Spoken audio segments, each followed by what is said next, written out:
Hi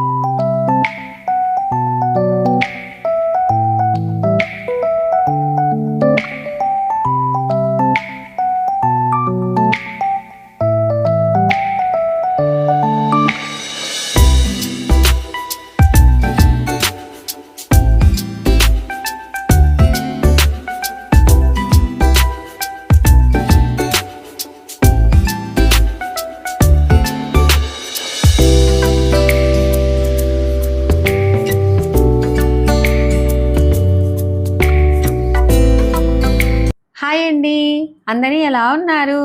ఇంకా ఇవాల్టి video వచ్చేసి టేస్టీగా ఉండేటటువంటి సింపుల్గా చేసుకోగలిగేటటువంటి ముద్దపప్పు, అలాగే వాటిలోకి కాంబినేషన్గా ట్రెండింగ్లో ఉన్నటువంటి మామిడికాయ కారము, అలాగే మేము ఎక్కడికెక్కడికి వెళ్ళాము అనేది ఇవాల్టి వీడియోలో షేర్ చేస్తున్నాను. ఫస్ట్ అయితే 1 కప్పు కందిపప్పును తీసుకున్నానండి. కానీ మనకందరికీ ఒక అలవాటు కదా, బియ్యం కొలుసుకున్న, కందిపప్పు కొలుసుకున్న, ఆ తర్వాత కొంచెం అలాగ చేత్తో తీసుకొని అలాగ వేయటం అనమాట. సో ఈ పద్ధతి ఎంతమందికి ఉంది అనేది తప్పకుండా కామెంట్ చేయండి. ఇంకా ఇప్పుడు వీటిని 2-3 సార్లు బాగా కడిగి 1కి 3 లాగా ఎసురు పోసేసి తగినంత ఆయిల్, పసుపు వేసేసి ఇలాగ స్టవ్ మీద పెట్టేశాను. ఇంకా ఆ తర్వాత అన్నాన్ని కూడా కడిగి పెట్టుకున్నానండి. చాలామంది 1కి 2 ఎసురులాగా పెట్టేసుకొని అలాగ పోసుకుంటూ ఉంటారు. మేమైతే చేతి వేళ్ళతోనే ఇలాగా చూసుకుంటూ ఉంటామండి. ఇంకా ఆ తర్వాత పప్పులోకి ఎల్లిపాయలు ఒలుచుకున్నాను. అలాగే మామూలుగా నేను చెప్పాను కదండి, ట్రెండింగ్లో ఉన్నటువంటి మామిడికాయ కారం అని చెప్పేసి రోటి పచ్చడి అండి. మన స్టైల్లో ఎలా చేశాను అనేది ఇవాల్టి వీడియోలో చూపిస్తున్నాను. కొంచెంగా ఆయిల్ వేసేసి ఒక 10 ఒట్టిమిరపకాయలు, అలాగే కరివేపాకు, వాటితో పాటుగా జీలకర్ర, అలాగే కొంచెం ధనియాలు వేసేసి ఈ విధంగా గలగల అనే సౌండ్ వచ్చేంత వరకు వేయించుకొని ఒక ప్లేట్లోకి వేసేసాను. ఇంకా అదే బాండీలోనే కొంచెంగా ఆయిల్ వేసేసి ఒక 2 టమాటా పండ్లను ఇలాగ కట్ చేసి వేసేసి, అలాగే ఒక మామిడికాయను తీసుకున్నానండి. పూర్తి పుల్లగా కాకుండా మధ్య రకంగా ఉన్నటువంటి మామిడికాయను ఇలాగ సగంగా చేసేసి ఇలాగ పెట్టేశాను. అలాగే ఒక 4 పచ్చిమిరపకాయలు, కొంచెంగా ఎల్లిపాయలు వేసేసి ఈ విధంగా మగ్గపెట్టుకున్నానండి. ఇలా మగ్గపెట్టిన తర్వాత మనం కొంచెం ఇలాగ తిప్పి చూస్తే అన్నీ బాగా మగ్గిపోయి ఉంటాయి. అలాగే మామిడికాయని కూడా చూడండి ఎంత బాగా మగ్గిపోయిందో. ఇలాగా మగ్గబెట్టుకోవాలన్నమాట. మనం రోట్లో దంచుకోవాలి అంటే కొంచెం మనకు చల్లబడాలి కదా. ఇంకా ఆ తర్వాత పప్పు అయితే బాగా ఉడికిపోయిందండి. చివర్లో ఒక 6-7 దబ్బలు ఎల్లిపాయలు వేసేసి మూత పెట్టేస్తే చాలండి. అందులో అత్తయ్య ఇప్పుడు కారం దంచడానికని వచ్చారనమాట. ఇంకా ఆ తర్వాత తగినంత ఉప్పు వేసేసి ఈ విధంగా బాగా మెత్తగా దంచుకోవాలి. మీరు మిక్సీలో అయినా కూడా పట్టుకోవచ్చండి, కానీ ఏదైనా కూడా రోట్లో దంచుకున్నంత టేస్ట్ ఉండదన్నమాట రోటి పచ్చడి. ఇంకా ఇప్పుడు మామిడికాయలో ఉన్నటువంటి గుజ్జంతా బాగా మగ్గిపోయింది కదా, ఈ విధంగా ఒక స్పూన్ సహాయంతో తీసేస్తూ ఉన్నాను. ఇంకా ఇప్పుడు మగ్గ పెట్టుకున్నటువంటి మిశ్రమము రోట్లో వేసేసానండి. వాటితో పాటుగా కొత్తిమీర, అలాగే ఉల్లిగడ్డలు చిన్నగా కట్ చేసి వేసేసాను. ఇంకా ఇప్పుడు మనము పూర్తి మెత్తగా కాకుండా కొంచెం ఉల్లిగడ్డలు కనపడేటట్టు, పంటి కింద పడేటట్టు కచ్చపచ్చగా దంచుకోవాలన్నమాట. ఇంకా ఆ తర్వాత అత్తయ్య నేను దంచుతుంది అని చెప్పేసి దంచానండి. మనం కూడా అప్పుడప్పుడు నేర్చుకోవాలి కదా, ఎప్పుడు అత్తయ్యనే దంచాలంటే దంచలేరు కదండి. కాబట్టి ఈ నడమ నాకైతే బాగానే వచ్చేసిందండి దంచడము. నిజంగా ఈ రోటి పచ్చడి మాత్రం చాలా బాగుందండి. ఒకసారి తప్పకుండా ట్రై చేయండి. కారంకి బదులు ఇలాగ ఒట్టిమిరపకాయలు వేసి చేస్తేనే బాగుంటుందండి. మనం బుడ్డల పొడి కొట్టుకున్నా, ఏదన్నా చిట్లం పొడి కొట్టుకున్నా ఒట్టిమిరపకాయలు వేయించి వేసుకొని కొట్టుకుంటే భలే టేస్ట్ అండి. ఇంకా ఆ తర్వాత పప్పులో ఉప్పు వేసేసి ఈ విధంగా ఎనిపేశాను. ఇంకా వీటికి మాత్రం ఏమీ పోపు పెట్టలేదండి. ముద్దపప్పు అంటే ముద్దపప్పు లాగానే ఉండాలి అని చెప్పేసి ఇలాగా చేసేసాను. ఇంకా ఇక్కడ చూడండి, నాతో పాటు ఉండేది మా పిన్ని, అంటే అత్తయ్యకి స్వయాన తమ్ముని భార్య. ఇలాగా అనమాట. మా పిన్నికి కొంచెం మాటలు రావండి, కొంచెం బాగా పలుకుతుంది, అయితే క్లియర్గా మాట్లాడలేదన్నమాట. కానీ ఇప్పటికి ఇది 3వసారి అండి అమెరికాకు వెళ్ళటము. మా చిన్నాన్నకి 2 కూతుర్లు 1 కొడుకండి. 2 ఆడపిల్లలు అమెరికాలోనే సెటిల్ అయ్యారు. ఇంకా అన్నయ్య రామన్నయ్య మాత్రం ఇక్కడే ఉంటారండి. ఒకసారి మొన్న వీడియోలో కూడా చూపించానన్నమాట. ఇంకా వెళ్ళొస్తానని చెప్పేసి చెప్పడానికని వచ్చారు. నిజంగా మా అత్తయ్య అంటే చాలా ఇష్టం అండి మా పిన్నికి. ఇంకా ఆ తర్వాత భోంచేయమంటే లేదు, అన్నీ రెడీగా పెట్టుకున్నాము, మేము వెళ్ళాలి అని వెళ్ళిపోయారు. ఇంకా అత్తయ్యతో నేను ఈ విధంగా ఎప్పుడైనా కూడా రోటి పచ్చడి దంచించుకుంటే ఈ విధంగానే కలిపించుకుంటానండి. ఒక 2 ముద్దలు ఎక్కువ తిందామని ఎవరికైనా ఆశగానే ఉంటుంది కదా. ఇంకా అయితే అత్తయ్య ముద్దపప్పు వేసిన తర్వాత ఆమెకి ధ్యాస అంతా మామిడికాయ కారం వేసుకొని తినాలనేనండి. నాకేమో కొత్త రకంగా ఇలాగ రోటి పచ్చళ్ళు చేసుకోవాలి అనేది కోరిక అనమాట. సరే నాకు కలిపిచ్చి ఇచ్చింది ప్లేటు. అత్తయ్య మాత్రము మామిడికాయ కారం వేపించుకొని తింటూ ఉందండి. ఎవరి టేస్ట్ వాళ్ళదే కదండి. మనమేమో కొత్త కొత్త రుచులు తినాలంటాము. వాళ్ళేమో పాత రకం కాంబినేషన్సే తినాలంటారండి. ఇంకా తర్వాత మొన్న ఒకరు చాలా చక్కగా మెసేజ్ పెట్టారండి. మీరు అన్నము పెడతారు గదా! నిండుగుండ అన్నము. వాటితో పాటుగా నీళ్లు కూడా పెట్టండి. చక్కగా కాకులు, పిట్టలు తాగుతూ ఉంటాయి అని చెప్తే, ఆల్రెడీ అత్తయ్య ఎప్పటినుంచో పెడుతూ ఉండండి. నేను అన్నం పెట్టేదే చూపిస్తూ ఉన్నాను కానీ, ఇక్కడ నీళ్లు పెట్టేది మీకు చూపియట్లేదనమాట. సో, ఈ సైడుకు నీళ్లు, ఆ సైడుకి అన్నం అలాగ పెడుతూ ఉంటాము. ఇంకా తర్వాత కుండ నీట్‌గా కడిగేసి నీళ్లు పోస్తూ ఉన్నానండి. మామూలుగా అయితే ఎప్పుడైనా కూడా కంపల్సరీగా నైటే పోసి పెడతానండి. కానీ నీళ్ళు అయిపోలేదండి. ఈ 2 రోజులు వర్షం పడటము ఇలాగా ఉండింది కదా! సరే ఇంక పగులైనా పోసేద్దామని చెప్పేసి పోసేసాను. ఇంకా ఆ తర్వాత చింతాకు మామూలుగా ఊట చిగురు పెట్టేది ఒక వీడియో చేశానండి. మా పిన్నికి లాస్ట్ ఇయర్ అమెరికాకి పంపించాననమాట. ఈ ఇయర్ ఏమన్నా చేశావా నాకు కొంచెం పెట్టు అంటే, నేను కొంచెం మాత్రమే పెట్టి పంపించానండి. లేదనమాట. ఈ సంవత్సరం అసలు ఇంకా చింతాకే తెప్పించుకోలేదండి. ఆ ఊట చిగురు చేయాలి అంటే చింతాకు చాలా దండిగా ఉండాలనమాట. ఈ నడుమ చింత చెట్టు ఎవరు ఎక్కడం లేదండి. కింద పడితే అంతకంత ఖర్చు అవుతుందని చెప్పేసి చింత చెట్లు ఎక్కువగా ఎక్కడం లేదనమాట. ఇంకా మరుసటి రోజు మీకు ఆల్రెడీ ఒక వీడియోలో షేర్ చేశానండి. అమ్మవారికి చీరలు తీసుకొని వచ్చాను. నందవరం చౌడేశ్వరి అమ్మవారికి, అలాగే విజయవాడ కనకదుర్గమ్మ అమ్మవారికి తెచ్చానని చెప్పేసి చూపించానండి. ఇంకా రోజు రోజుకు ఇలాగనే అనుకుంటా పెండింగ్ వేసుకుంటా పనులు ఉన్నాయన్నమాట. సరే ఇంక అప్పటికప్పుడు అనుకున్నామండి. ఉదయం వాకింగ్‌కి మా ఫ్రెండ్ సరిత, నేను ఇద్దరం వెళ్ళామన్నమాట. సరిత ఈరోజు పోయేద్దామా అమ్మవారికి అంటే, సరే అక్క అని చెప్తే ఇంకా ఫాస్ట్‌గా ఉప్మా చేసేసి, ఆ తర్వాత ఈ విధంగా అమ్మవారికి అంటే నేను ఇంతకుముందుకు బయటికి పోయినప్పుడు కూడా గాజులు, అమ్మవారివి ఒడిబియ్యం సెట్టు ఇలాగ అన్నీ తెచ్చిపెట్టుకున్నానండి. మనకు ఇంకా అందుబాటులో పండ్లు అన్నీ దొరుకుతాయి. ఇంకేం కావాలండి మనకు, ఇంట్లో కొబ్బరి ఉంటది, బెల్లం ఉంటది. ఇంక అయితే ఆకులు, వక్కలు అలాగే నిమ్మకాయలు మా మరిది గారు పూలదండ అప్పటికప్పుడు తెచ్చి ఇచ్చారండి. ఏది కావాలన్నా వెంటనే తీసుకొనొస్తారనమాట. ఇంకా అమ్మవారికి నేను ఏమేమి పెట్టాను అంటే 3 రకాల పండ్లు, విత్తనం పండ్లే తీసుకున్నాను. అలాగే 5 కొబ్బరి గిన్నెలు, వాటిలో పసుపు కొమ్మ, ఖర్జూర పండు, ₹1 రూక, వక్కలు అలాగ పెట్టేశాను. ఇంకా వాటితో పాటుగా బెల్లము, గాజులు, ఒడిబియ్యం సెట్టు, అలాగే అమ్మవారికి చీర, జాకెట్ పీసు ఇలాగ అన్నీ పెట్టేశానండి. మనము 5 మంది అంటే మనమే పోయొచ్చు. ఇలాగ మేము పోసాం చూడండి. ఫస్ట్ నేను పోసాను. ఆ తర్వాత మా ఫ్రెండ్ కూతురండి సహస్ర, అలాగే మా ఫ్రెండ్ సరిత ఇలాగా పెట్టేస్తూ ఉన్నాము. మనము అమ్మవారికి ఎప్పుడైనా కూడా మొక్కుబడులు మొక్కున్న తర్వాత కంపల్సరీగా పెట్టాలండి. మనం ఏంటంటే మొక్కుబడి మొక్కుంటాము, మర్చిపోతూ ఉంటాము. ఎప్పుడన్నా ఇలాగ దారిలో వెళ్తూ ఉంటాం కదా! అమ్మ మా ఇంట్లో అందరూ బాగా మంచిగా చల్లగా ఉండాలి, అందరూ చల్లగా ఉండాలని చెప్పేసి మొక్కుబడి మొక్కుంటాము. ఎప్పుడైనా గుడిలకు వెళ్ళినప్పుడు కానీ, మనకేదైనా బాధ అనిపించినప్పుడు కానీ, చాలామంది అమ్మవారికి మొక్కుబడి ఒడిబియ్యం మొక్కుంటారండి. ఒక్కొక్కరు ఒక్కొక్క విధంగా మొక్కుంటారనమాట. సరే నేను కూడా ఎప్పుడో మొక్కున్నానండి. నాకైతే అంత జ్ఞాపకం లేదనమాట. మొన్న రీసెంట్‌గా కొంచెం అంటే హెల్త్ ఇష్యూస్ రావటము ఇలాగ ఉన్నప్పుడు నేను ఎక్కడెక్కడ తిరుగుతున్నానో అంటే మేము ఎక్కువగా బనియాన్‌పల్లికి వెళ్ళటము, ఇటు కర్నూలుకి వెళ్ళటము, అందరి రూట్‌లలో ఉన్న అమ్మవార్లకి నా శాయశక్తులా ఒడిబియ్యం పొయ్యాలి అనేది మొక్కున్నానండి. పోయినసారి గడివేముల పెద్దమ్మకు ఒడిబియ్యం పోసేసొచ్చాను. ఇంకా ఇప్పుడు చౌడేశ్వరి అమ్మవారికి ఒడిబియ్యం పోసి ఇలాగా కట్టడం కూడా ఈ విధంగా వీడియోలో చూపించిన విధంగా కట్టాలండి. మనము అన్నం సద్ది వేరే రకంగా కడతాము, అమ్మవారికి ఒడిబియ్యం వేరే రకంగా కడతామండి. మామూలుగా ఇంకొక చోట్ల అయితే మామూలుగా అయితే ఒడిబియ్యంలో పసుపు కలుపుతారండి. మా సైడ్ అయితే అంతగా కలపరనమాట. ఇలాగ అమ్మవారికి సంబంధించినటువన్నీ పెట్టేసుకొని ఇలాగ పెట్టేసుకుంటాము. మామూలుగా అయితే గుడిలో అయినా కూడా మనం పోయొచ్చండి.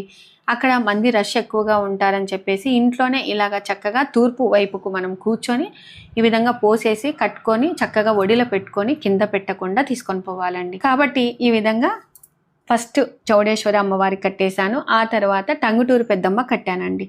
మనం కట్టిన తర్వాత ఈ విధంగా కుంకుమ పసుపు పెట్టేసి ఇలాగ మొక్కోవాలన్నమాట. సో ఇంకా ఇప్పుడు అన్నీ ఒక్కొక్క బ్యాగు సపరేట్గా పెట్టేసుకున్నాను. మనం తీసుకునేటప్పుడు చక్కగా తీసుకోవచ్చు అని చెప్పేసి ఇంకా ఆ తర్వాత అత్తయ్య కాళ్ళకు ముక్కొని బయలుదేరామండి. ఇంకా వీటితో పాటుగా అక్కడ ఎవరికైనా తాంబూలం ఇయ్యొచ్చు అని చెప్పేసి ఒక 20 జాకెట్లు అలాగ పెట్టుకున్నాను. వాటితో పాటుగా మనం తాంబూలం ఇయ్యాలి కదండి. ఆకులు, వక్కలు, పండ్లు, అలాగే విడి పూలు, అమ్మవారికి అక్కడికి ఒక దండ, ఇక్కడికి ఒక దండ అలాగ తెచ్చుకున్నానండి. ఇక్కడ ఏంటంటే మాకు నంద్యాల నుంచి నందవరంకి అయితే ఒక 20 కిలోమీటర్లు ఉంటుంది. బనియానపల్లె నుంచి నందవరంకి అయితే 10 కిలోమీటర్ల దూరంలో ఉంటుందండి. చాలా పవర్ఫుల్ గల దేవత, చాలా శక్తి గల అమ్మవారండి. మనకి ఏదైనా భయాందోళన కానీ, ఏదైనా ఆరోగ్యం బాగా లేకపోయినా కానీ, మనకి ఏదైనా మన ఇంట్లో మనశ్శాంతి కొరకు కానీ చాలామంది అమ్మవారికి చేస్తూ ఉంటారు. ఇంకా ఇప్పుడైతే 4 గోపురాలతో కూడుకున్నటువంటి నందవరం చౌడేశ్వరి అమ్మవారి గుడికైతే వస్తూ ఉన్నాము. అంత ముందుకైతే 2 ఇయర్స్ బ్యాక్ అయితే ఇంకో సైడ్ గోపురం రెడీ అవుతున్నదండి. ఇంకా ఇప్పుడైతే చక్కగా 4 గోపురాలు రెడీ అయ్యాయి. మెయిన్‌గా అమ్మవారు ఏంటంటే బాగా ఎత్తులో ఉంటారండి. విశాలమైనటువంటి ప్రదేశంలో ఉంటుందన్నమాట. ఫస్ట్ మనం ఎంటర్ అయితూనే త్రిశూలం ఉంటుందండి. అక్కడ అమ్మవారి పాదాలు ఉంటాయన్నమాట. అక్కడ నమస్కారం చేసేసుకొని లోపలికి వస్తూనే ఇక్కడ కాలభైరవుడు ఉంటాడండి. ఆ భైరవ స్వామిని మనం దర్శనం చేసుకొని లోపలికి వెళ్ళాలి. ఇక్కడ మామూలుగా అయితే ఏ వీడియోస్ తీయనియ్యారండి. నేను అక్కడ వెంగన్న అనే ఆ అన్నని అడిగానమాట. అన్న మాకు ఒక యూట్యూబ్ ఛానల్ ఉంది, నా వల్ల 10 మంది చూసి తెలుసుకుంటారు, మంచిగా ఉంటుందని చెప్పి అడిగితే సరే అమ్మ తీసుకోమని పర్మిషన్ ఇచ్చారు. ఇంకా ఆ తర్వాత అమ్మవారిని చూసి అసలు మనసే చలించిపోయిందండి. ఎందుకంటే ఇక్కడ చాలా శక్తిగల అమ్మవారు ఉగ్ర రూపంలో ఉంటారండి. అసలు ఒక వెలుగులాగా కనిపిస్తారండి. శరణు వేడి తిని తల్లి, శరణు వేడి తిని తల్లి, పసుపు మైనావు నీవు పంచదారల ప్రవాహింప. ఇంకా ఆ తర్వాత అమ్మవారికి ముందర మామూలుగా కుంకుమార్చన చేయించుకోవచ్చండి. చక్కగా మనము కుంకుమ, పసుపు, కర్పూరం, టెంకాయ తీసుకొని పోతే అక్కడ కుంకుమార్చన ఉంటుంది. శ్రీచక్రంకి కుంకుమార్చన చేస్తారండి. టోటల్గా గుడి అయితే ఇలాగా ఉంటుందండి. చాలా పురాతనమైనటువంటి గుడి, స్వయంభూగా వెలిసినటువంటి అమ్మవారండి. ఇంకా మనము బయటికి వచ్చిన తర్వాత ఇక్కడ కల్వి వృక్షం అనేది ఉంటుందండి. మనము పిల్లలు లేని వాళ్ళు చాలామంది చీర కొంగుని చివర్లో తుంచి ఇలాగా ముడుపులు కడుతూ ఉంటారు. చాలా మందికి కూడా ఫలితం ఉందండి. ఇక్కడికి వచ్చి కట్టినోళ్ళకు చాలామందికి పిల్లలు కలిగారనమాట. ఎవరైనా తప్పకుండా వెళ్ళినప్పుడు అలాగా చేయండి. ఇంకా ఆ తర్వాత వెంగన్న అని చెప్పాను కదండి, ఆ అన్న వచ్చి మాకు ప్రసాదం ఇచ్చారనమాట. ఇంకా ఆ తర్వాత ఇలాగా అందరికీ పసుపు, కుంకుమ, తాంబూలం ఇస్తూ ఉన్నాను. మెయిన్గా ఏంటంటే నేను పసుపు, కుంకుమ సపరేట్గా పెట్టుకోలేదండి. అమ్మవారి దగ్గరికి అని చెప్పేసి ప్యాకెట్లు పెట్టుకున్నాను. కానీ మీరు ఎవరైనా వెళ్ళినప్పుడు ఒక 3 గిన్నెలు తీసుకొని పోండి. ఒక దాంట్లో పసుపు, కుంకుమ, ఒక గిన్నెలో పసుపు తడుపుకొని మనం అందరికీ కాళ్ళకు దేవుని ప్రాంగణంలో పసుపు పట్టించి ఇలాగ తాంబూలం ఇస్తే చాలా అంటే చాలా మంచిది. ఇంకా మెయిన్గా నాకైతే గుడి గురించి అంత అని పెద్దగా ఏం తెలియదండి. ఒక్కొక్కరు ఒక్కొక్క విధంగా చెప్తారనమాట. నాకు తెలిసినంతలో చెప్తూ ఉన్నాను. పూర్వము నందవరాన్ని పాలించినటువంటి చక్రవర్తి పేరు నంద చక్రవర్తి అండి. కాశీలో పండితులకు ఒక మాట ఇస్తారనమాట. ఆ మాట ఇచ్చేటప్పుడు ముందు ఈ నంద చక్రవర్తికి భార్యకి బ్రాహ్మణులు సహాయం చేస్తారండి. అప్పుడు ఏమంటారంటే నంద చక్రవర్తి, మీకు ఏదైనా ఏ అవసరం వచ్చినా నా దగ్గరికి రండి అని చెప్తారండి. నంద చక్రవర్తి ప్రతిరోజు ఇక్కడ గుడిలో ఒక సైడ్కి ఒక గుహ ఉందండి. కాశీకి వెళ్ళేవారు అదే మార్గం మీద. సో బ్రాహ్మణులకి మాట ఇచ్చారు. తదనంతరము కొన్ని ఏండ్లకి అక్కడ కాశీలో కరువు వచ్చిందండి. అంటే తినడానికి తిండి, తాగటానికి నీళ్లు లేకపోవటం వల్ల ఆ బ్రాహ్మణులకి గుర్తొచ్చిందండి. మనం ఎప్పుడైనా ఆపదలో ఉన్నప్పుడు మనకి ఎవరైనా సహాయం చేస్తారా అని ఎదురు చూస్తాము. అయితే బ్రాహ్మణులకి రాజుగారు ఒక మాట ఇచ్చిపోయారు కదా, సరే మనం పోదాము అని చెప్పేసి వెళ్తారండి. రాజు నేనెప్పుడు మాట ఇచ్చాను, నేనేమి ఇయ్యలేదబ్బా అని చెప్తారండి. అయితే కాశీలో ఉండేది కాశీ విశాలాక్ష్మి అమ్మవారండి. ఆ అమ్మవారి సాక్షిగానే రాజు మాట ఇస్తారు. సరే ఇంకా అమ్మవారిని తీసుకొని వద్దామని చెప్పేసి బ్రాహ్మణులు అమ్మవారిని తీసుకొని నందవరంకి వచ్చారండి. అమ్మవారు ఏం చేసిందంటే బ్రాహ్మణులకి మీరు చక్కగా వెళ్ళండి, ఎక్కడే కానీ వెనక్కి తిరిగి చూడకుండా వెళ్ళండి అని చెప్పిందండి. ఈ బ్రాహ్మణులు ఊకే ఉంటారా, అమ్మవారు వస్తుందా లేదా అని టక్కున వెనక్కి తిరిగి చూసారండి. కరెక్ట్గా అమ్మవారు నందవరంకి దగ్గర సమీపంలో ఉన్నారండి. వెంటనే శిలారూపంలో దర్శనమిచ్చారండి. కాబట్టి కాశీ విశాలాక్ష్మి అమ్మవారే ఇక్కడ చౌడేశ్వరి దేవి అమ్మవారిగా వెలిసి ఉన్నారండి. నిజంగా చెప్పాలంటే అమ్మవారి విగ్రహము చాలా గంభీరంగా ఉగ్ర రూపంలో ఉంటారండి. అది చూసి జనాలు భయపడుతున్నారని చెప్పేసి అదే రూపంలో ఇంకొక చౌడేశ్వరి దేవి అమ్మవారిని అక్కడ పెట్టారండి. ఆ గర్భగుడిలోకి ఎవ్వరికీ అలవ్ లేదండి, వెనకాల ఉంటుందన్నమాట. సో ఇక్కడ ఎవరికైనా కూడా అంటే ఈ బ్రాహ్మణులు వచ్చారు చూడండి, వాళ్ళనే నందవరీకులుగా ప్రకటించారండి. కొంతమంది ఏమంటారంటే నంద చక్రవర్తి కావాల్సిన అబద్ధం చెప్పారు, అమ్మవారిని ఇక్కడికి రప్పేయటానికని అంటూ ఉన్నారు. సో మీకేమైనా తెలిస్తే తప్పకుండా కమెంట్ రూపంలో తెలియచేయండి. మన రాయలసీమలో ఈ అమ్మవారి ఇక్కడ వెలిసి ఉండటము మన అదృష్టంగా భావిస్తూ ఉన్నాము. మెయిన్గా ఉగాది అప్పుడైతే 6 రోజుల పాటు అమ్మవారికి బ్రహ్మోత్సవాలు, దసరాలలో నవరాత్రులు, జ్యోతులు చాలా బాగా జరుగుతాయండి. ఇక్కడికి దగ్గరలో సమీపంలో మామూలుగా టంగుటూరు పెద్దమ్మ అమ్మవారు ఉన్నారనమాట. ఎవరైనా టూర్ ప్లాన్ చేసుకోవాలని అనుకునే వాళ్ళు ఇక్కడ మాకు నంద్యాలలో నవనందులు, అలాగే యాగంటి స్వామి, అలాగే నందవరం చౌడేశ్వరి అమ్మవారు, ఇంకా వాటితో పాటుగా బెలుం గుహలు, అలాగే మద్లేటి నరసింహస్వామి, ఇలాగ అన్నీ చూసుకొని వెళ్ళొచ్చండి. అన్నీ దగ్గరలోనే ఉన్నాయన్నమాట. ఇంకా ఇప్పుడైతే ఒక 5-6 కిలోమీటర్ల దూరంలో టంగుటూరు పెద్దమ్మ ఉందండి. నేను ఎప్పుడు ఇదే రూట్లోనే పోతూ ఉంటాను కదా, ఎప్పుడన్నా ముక్కోయి ఉంటాను, మర్చిపోయి ఉంటానని చెప్పేసి అమ్మవారికి కూడా పెడితే మంచిది కదా అని చెప్పేసి ఇక్కడికి వచ్చాను. అమ్మవారికి కూడా వడి బియ్యం తీసుకొని వచ్చానండి. టంగుటూరు పెద్దమ్మ గ్రామ దేవతలలో ఒక అమ్మవారండి. మామూలుగా ఊరి బయట ఏ ఊర్లోనైనా పెద్దమ్మ, సుంకులమ్మ, కుంటమ్మ ఇలాగా ఉంటారండి గ్రామ దేవతలు. ఇంకా ఈ అమ్మవారి గురించి అయితే నాకు పర్ఫెక్ట్గా తెలియదు, కానీ ప్రతి సంవత్సరం టంగుటూరులో మాత్రము జాతర జరుగుతూ ఉంటుందండి. అంటే అసలు ప్రతి సంవత్సరం చేసుకోవడం కూడా చాలా గ్రేట్ అండి. మనము ఎన్ని ఏళ్ళకు మా చెన్నంపల్లిలో అసలు ఎన్ని సంవత్సరాల కిందటను చేశారు, ఇంతవరకు గ్రామ దేవతలకి జాతరలు చేయలేదండి. కానీ టంగుటూరులో స్పెషల్ ఇదేనండి. ప్రతి సంవత్సరం అందరి చుట్టాలను పిలుచుకొని చక్కగా చాలా బాగా చేస్తారు. అమ్మవారు ఎంత ప్రశాంతంగా ఉంటారంటే ఇక్కడ అమ్మవారు చాలా బాగుంటారండి. ఇక్కడ అమ్మవారు ఎంతసేపు ఉన్నా ఎండకు వానకు తడవాల్సిందే అనమాట. నవదుర్గాదేవి వమ్మ వాసవాంబికా, నవావర్ణ సంచారిణి కన్యకాంబికా, నవదుర్గాదేవి వమ్మ వాసవాంబికా. చూసారు కదండి, వీటి లిరిక్స్ కావాలి అనుకుంటే నేను డిస్క్రిప్షన్లో లింక్ ఇస్తాను, తప్పకుండా చెక్ చేయండి. ఇంకా ఆ తర్వాత మా ఇంటి దగ్గర అన్న వాళ్ళు చూసి అక్క నన్ను గుర్తుపట్టావా అని అడిగారండి. గుర్తుపట్టాను అన్నయ్య అని చెప్పేసి మాట్లాడి ఇంకా ఆ తర్వాత అమ్మవారికి మొక్కుంటూ ఉన్నాను. నందవరంలో కూడా మన సబ్స్క్రైబర్స్ చాలామంది కలిశారండి. అందరికీ థ్యాంక్ యూ సో మచ్ అండి. ఇంకా ఆ తర్వాత ఇక్కడ టంగుటూరు పెద్దమ్మ దగ్గర కూడా చాలామంది కలిశారు. సో ఎక్కడికి వెళ్ళినా కూడా మీరు సఖీ డైరీసా అంటుంటే చాలా సంతోషం అనిపించింది. మనము ఎక్కడికైనా వెళ్ళినప్పుడు ముక్కుంటూ ఉంటాం, కానీ మర్చిపోతాము. ఏదైనా ఆరోగ్యం బాగాలేనప్పుడు ఎక్కడైనా అమ్మవారికి మొక్కున్నారేమో చెప్పండి, మర్చిపోయారేమో చెప్పండి అని ప్రతి ఒక్కరు గుర్తు చేస్తారు. అలా కాకుండా మనము ఎక్కడికి వెళ్ళొచ్చినా కూడా ఏ మొక్కున్నా కూడా కంపల్సరీగా బుక్కులో రాసుకోండి. ఇది చాలా మంచి పద్ధతి అండి. ఎందుకంటే నేను చాలా తెలుసుకున్నాను కాబట్టి మీకు కూడా చెప్తూ ఉన్నాను. ఇంకా ఇప్పుడైతే బయలుదేరాము. కరెక్ట్గా 1:30 అయిందండి. నందవరంలో అక్కడ ప్రసాదం అందరం కలిసి తిన్నాము. మనం మామూలుగా అమ్మవారికి ఒడిబియ్యం కట్టాలని అనుకుంటే ముందు రోజు చీర ఇస్తే చీర కట్టి పెట్టి ఉంటారు. ఆ తర్వాత మరుసటి రోజు మనం ఒడిబియ్యం పోస్తే చాలా బాగుంటుందండి. కానీ మేము అప్పటికప్పుడు అనుకున్నాం కాబట్టి ఇలాగ వెళ్ళాము. అయితే అక్కడ ఉన్న వెంగన్న అన్నని అడిగాను అనమాట. అన్న, మేము ఇచ్చిన చీర కడతారా రేపు, ఒకసారి చూడండి అన్న అంటే సరేలేమ్మా అని చెప్పారండి. ఇంకా ఆ తర్వాత ఇక్కడ మామూలుగా మన సబ్స్క్రైబర్స్ చాలామంది కమెంట్ రూపంలో అక్క మీరు పాండురంగాపురంకి వస్తున్నారా, రండక్క ఇక్కడ చాలా బాగా జరుగుతుంది అని అన్నారండి. నాకు రియల్గా ఏం తెలియదండి, ఏం జరుగుతుంది అన్నది కూడా తెలియదు అనమాట.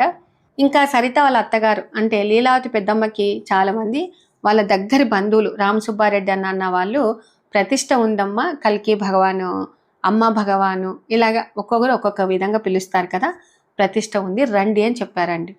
సరే ఇంకా ఆ అమ్మవారిని దర్శించుకున్నాము. ఇక్కడ టంగుటూరు పెద్దమ్మ అమ్మవారిని దర్శించుకున్నాము. అదే రస్తాలోనే కదా అని చెప్పేసి పాండురంగాపురంకి వచ్చేసామండి. ఇక్కడ ఎంతమంది తెలిసిన వాళ్ళు ఉన్నారంటే నాకు చాలా ఆశ్చర్యం అనిపించిందండి. ప్రతి ఒక్కరు గుర్తుపడుతూ ఉన్నారనమాట. నాకేమో అంటే హడావిడిగా వెళ్ళేసి వచ్చాం కదా, మొహం అంతా హాలబడిపోయిందండి. సరే వాళ్ళు పలకరీయటం వల్ల ఇంకా నాకు చాలా ఉత్సాహంగా అనిపించింది అనమాట. మంది ఎంతమంది ఉన్నారంటే ఊరంతానండి. వీళ్ళు గుంటూరు సైడ్ వాళ్ళు. ఇక్కడ మాకు దగ్గరలో మాకు పాండురంగాపురం చాలా దగ్గరండి, చాలా ఫేమస్. ఇక్కడ కారం పొడి కానీ స్నాక్స్ కానీ చాలా ఎక్సలెంట్గా ఉంటాయండి. ఈ ఊర్లో ప్రతి ఒక్కరు ఒకటే మాట మీద ఉంటారండి. అసలు డ్యాన్స్లు అయితే చక్కగా అందరూ ఒకే డ్రెస్సులు వేసేసుకొని సూపర్గా వేశారండి. అది మాత్రం నాకు చాలా బాగా నచ్చింది. ఒక్కొక్కరు ఒక్కొక్క దేవుణ్ణి నమ్ముకుంటారు. ఆ నమ్ముకోవడం అనేది, ఆ నమ్మకమే ఇంత దూరం తీసుకొని వస్తుందండి.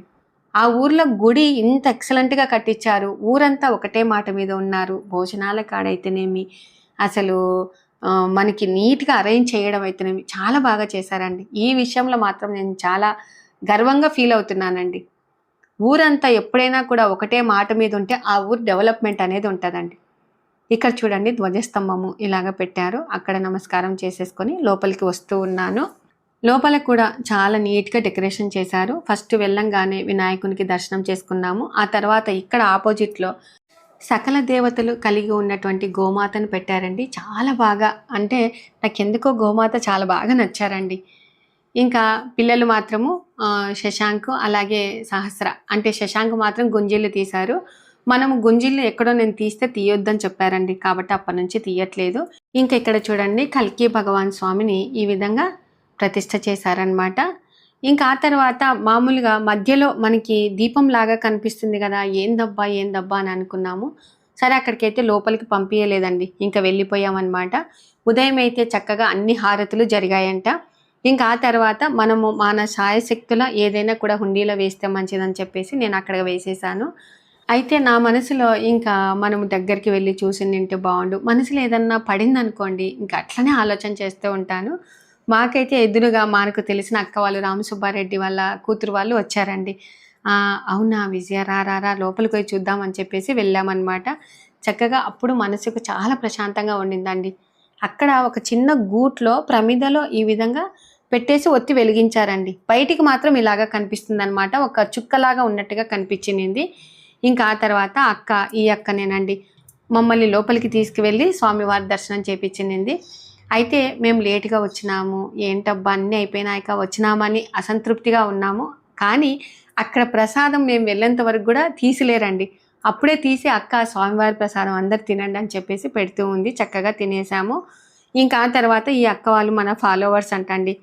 మీకు టీటీహెచ్ ఛానల్ ఆమె తెలుసా అంటే, నాకైతే ఏం తెలియదండి, చూస్తూ ఉంటాను నేను ఆ ఛానల్ని అని చెప్పాను అనమాట. అందరూ వచ్చి పలకరిస్తూ ఉన్నారు. మెయిన్గా నాకు 10th వచ్చేసి 95లో అయిపోయిందండి. 96లో నేను ఎస్పీవై రెడ్డి కాలేజీలో చదివాను అనమాట. అప్పుడు విన్నానండి కల్కి భగవాన్, అమ్మ భగవాన్ అని చెప్పేసి. అప్పుడు ప్రచారంలో, అంటే తొలిసారిగా అనమాట, అందరూ లేచి ఇట్లాగా ధ్యానం చేసుకోవాలి, మనసు ప్రశాంతంగా ఉంటుంది, మనకి ఏదైనా కూడా ఆరోగ్య సమస్యలు ఏది ఉన్నా కూడా అంతా మంచి జరుగుతుంది అని చెప్పేసి అట్లాగా విన్నాను. ఆ తర్వాత ఇన్ని సంవత్సరాలకు వింటున్నానండి. అంటే మధ్యలో ఇంకా నేను ఎప్పుడు నాకు తెలియదు అనమాట. ఎవరి నమ్మకం వాళ్ళదండి, ఎవరిని విమర్శించకూడదు. సో ఆ నమ్మకమే ఇంత దూరం తీసుకొని వచ్చింది. ఈ ఊర్లో ఇట్లాగా ప్రతిష్ట చేసేసుకున్నారు. అయితే నేను అంటున్నాను, అక్క ఇంత చక్కగా ఎంత బాగా అరేంజ్ చేసినారంటే, మా ఊరు ఒకటే మాట మీద ఉంటుంది విజయ, కాబట్టి మేము ఇలాగా చేసుకున్నామన్నారు. అప్పుడు నాకు చాలా హ్యాపీ అనిపించిందండి. ఈ ఊర్లో ఏంటంటే మనకు మొత్తం అసలు ఏ ఇంటి దగ్గర చూసినా కూడా చెట్లు, అందరూ మామిడికాయ చెట్లు వేసుకున్నారు. అలాగే మల్లెపూల చెట్లు, వాటితో పాటుగా జాంకాయ చెట్లు ఎంత బాగా వేసుకున్నారంటే, అయ్యో టౌన్లో ఉండే బదులు చక్కగా పాండురంగాపురంలో ఉంటే ఎంత బాగుంటుందబ్బా అట్లాగా అనిపించిందండి. ప్రశాంతమైన వాతావరణంలో ఆ చెట్లల్లో అందరు ఎంత బాగా కట్టించుకున్నారంటే, వాళ్ళు గుంటూరు నుంచి ఇక్కడికి వలస వచ్చి పొలాలంతా కొనుక్కొని చక్కగా మంచిగా ఇల్లులు కట్టించుకున్నారు. చాలా బాగుందండి ఈ ఊరు. ఇంకా ఆ తర్వాత కింద ధ్యాన మందిరం ఉండిందండి. ఇంకా ఉదయమే అన్ని హోమాలు చేసినారనమాట. అలాగే ఇక్కడ మా ఊరు చెన్నంపల్లి కదా, ఏందబ్బా శ్రీమతి చెన్నంపల్లి ఇలాగా పేరుందని చెప్పేసి చూస్తూ ఉన్నాను. ఇంకా ఆ తర్వాత ఇక్కడ మామూలుగా ఏంటంటే ఈ అన్న వాళ్ళేనండి, మా పెద్దమ్మ వాళ్ళకి తెలిసిన వాళ్ళు అనమాట, బొబ్బల రామసుబ్బారెడ్డి వాళ్ళనమాట. ఇంకా వీళ్ళే అనమాట పిలిచింటే మేము వచ్చామండి. భగవాన్ ఆలయ నిర్మాణ ప్రధాన దాత అని చెప్పేసి ఇక్కడ అందరి పేర్లు చదువుకుంటూ ఉన్నాను. సో ఎవరికైనా కూడా ఒక గుడి డెవలప్మెంట్ కావాలన్నా ఏదైనా కూడా అందరి చేతులు వేస్తేనే గుడి డెవలప్మెంట్ అండి. సరే ఇంకా వస్తూ ఉన్నాం కదక్క, మనం స్నాక్స్ కొనుక్కుందామని చెప్పేసి సరిత అంటే ఇక్కడికి వచ్చామండి. ఈ స్నాక్స్ దగ్గరికి వచ్చామన్నమాట. సరే ఇంకా ఇక్కడైతే మాత్రము అన్నీ అండి, బెల్లం గవ్వలు, వాటితో పాటుగా నిప్పట్లు, ఇంకా అలాగే కారాలు, జంతికలు, చెగోడీలు ఇలాగ అన్నీ ఉన్నాయన్నమాట. ఏదైనా తీసుకో, కిలో 280 రూపాయలు అని చెప్పారండి. సరిత ఏం చేసిందంటే ఫస్ట్ కారం గవ్వలు ఇవ్వండి అని చెప్పారు. ఆ కారం గవ్వలు తింటూ ఉంటే బొరుగుగా భలే ఉన్నాయండి. ఇంకా అట్లాగనే నేనైతే మాత్రము ఓన్లీ బూందీ మాత్రం తీసుకున్నానండి. నాకు బూందీ చేయడం అంత పెద్దగా రాదనమాట. ఇంకా మా ఇంట్లో తీపంటూ ఏం పెద్దగా తినరండి. ఇంత ముందుకైతే అసలు ఎప్పుడు స్నాక్స్ చేసేదాన్ని. ఈ నడమ అసలు ఏం చెయ్యట్లేదండి. పిల్లలు లేరు, ఆ చేసినా అత్తమ్మ తినకునుంది, నేను అసలుకి తిననండి. చాలామంది సఖీ డైరీస్ వాళ్ళ ఇంట్లో ఇన్ని వంటలు చేస్తారు కదా, ఎన్ని స్నాక్స్ ఉంటాయని అనుకుంటారు. ఏమీ ఉండవండి. పిల్లలు ఉన్నప్పుడైతే నిజంగా ఓపికగా చాలా బాగా చేసేదాన్ని. పిల్లలు ఇంకా వాళ్ళు జాబులు వచ్చి వెళ్ళిపోయిన తర్వాత నేను అసలు ఏమీ చేయట్లేదండి. వాళ్ళకి కావాలి అంటేనే అప్పటికప్పుడు చేసి పెడతాను, అంతేనండి. అసలు ఎంత మనసు ప్రశాంతంగా ఉందంటే నిజంగానండి, టౌన్లో ఉండే కన్నా ఇలాగా ఇంత ప్రశాంతమైన వాతావరణంలో పల్లెటూరులో ఉండటమే బెటర్ అనిపించిందండి నాకు. మీరేమంటారు అనేది తప్పకుండా కామెంట్ చేయండి. చూసారు కదండి ఇవాల్టి వీడియో మీకు నచ్చినట్లయితే లైక్ చేయండి, షేర్ చేయండి, సబ్స్క్రైబ్ చేయండి. Thank you for watching. Bye అండి. Have a nice day.